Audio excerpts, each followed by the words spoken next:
Fellas, we're back. Another video. Today, we're going to talk about dog ears.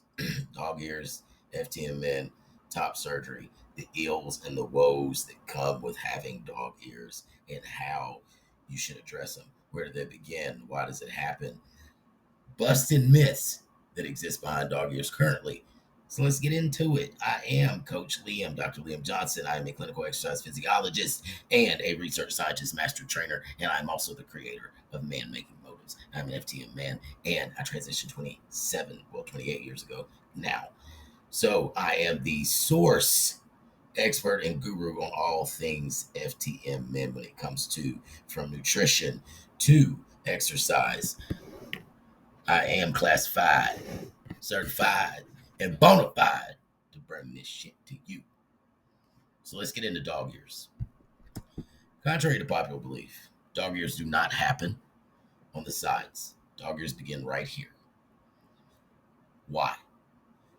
You start, some of you, bigger than others, depending on pre-transition sexual activity or genetics.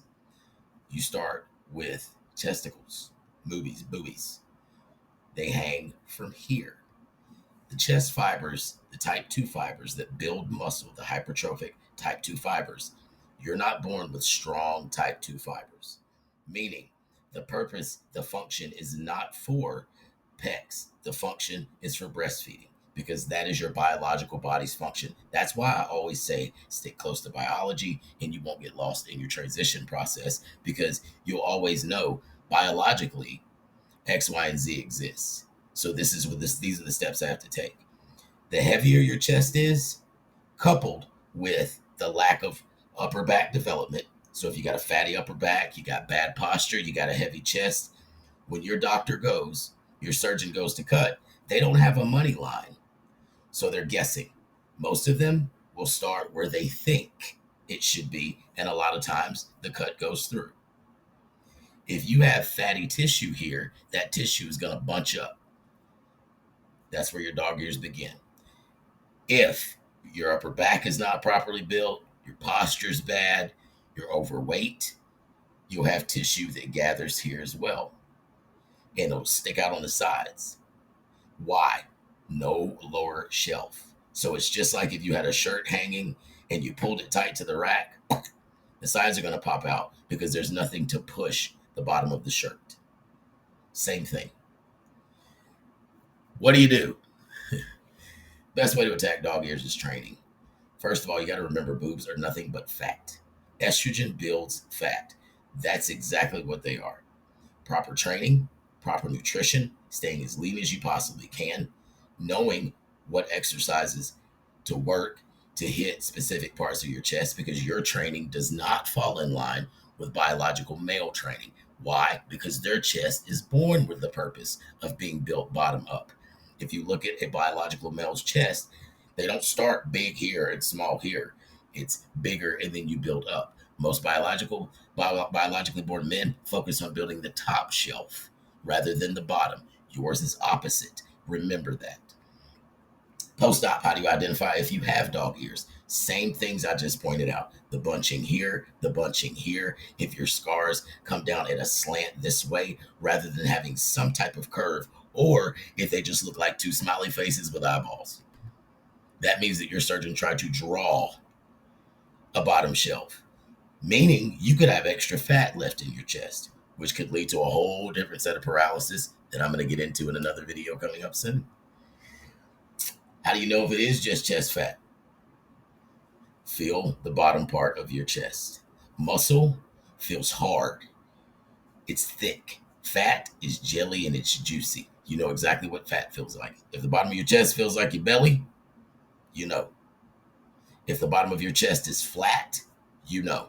If your scars are tight, like if someone's pulling a band across your chest here from where you've been wearing half binders, or your posture's bad, your upper back's not built, that's how you know. You'll also know post-op when you start to develop your lower pectoral region, your scars are going to shift to where they're actually supposed to be. So if your surgeon cut too low, then your pecs will be here, your scars will be here. If your surgeon cut too high, then your pecs are going to develop right in between your scars. This could lead to another set of issues. That's why a lot of keloiding also happens. Keloiding video is going to be coming up later on today after this one is posted later on tonight. How does HRT play a role in all of this? Pre-op, if you're an HRT, you're in the best possible position that you can be to build tissue.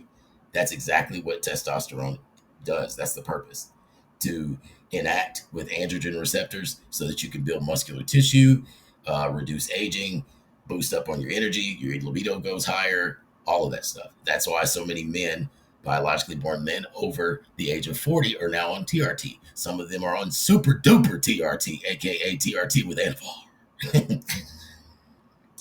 Post-op, if you are on HRT, you're in an even better position because now you've had something removed from your body that has a high amount of estrogen and fat.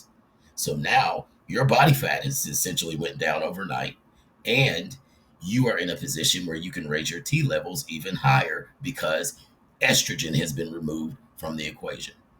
The least amount of estrogen you have, the higher amount of T. You can go to PubMed, you can go to Google, anywhere, and find that. If you are not on HRT, it is best that you stay lean as possible. Do everything you can to focus on raising your T levels. Find supplements that will raise your T levels, like Cistache Tuberculoso, Terkesterone, things that have testosterone in them. Some SARMs have testosterone. Just depends.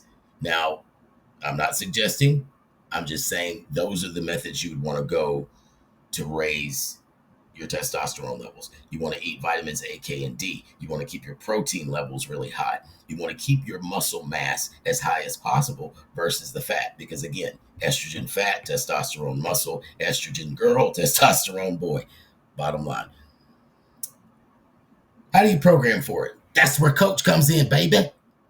If you look at my guys, you go to the social media outlets, TikTok, f.t.m, f.t methods _coaching.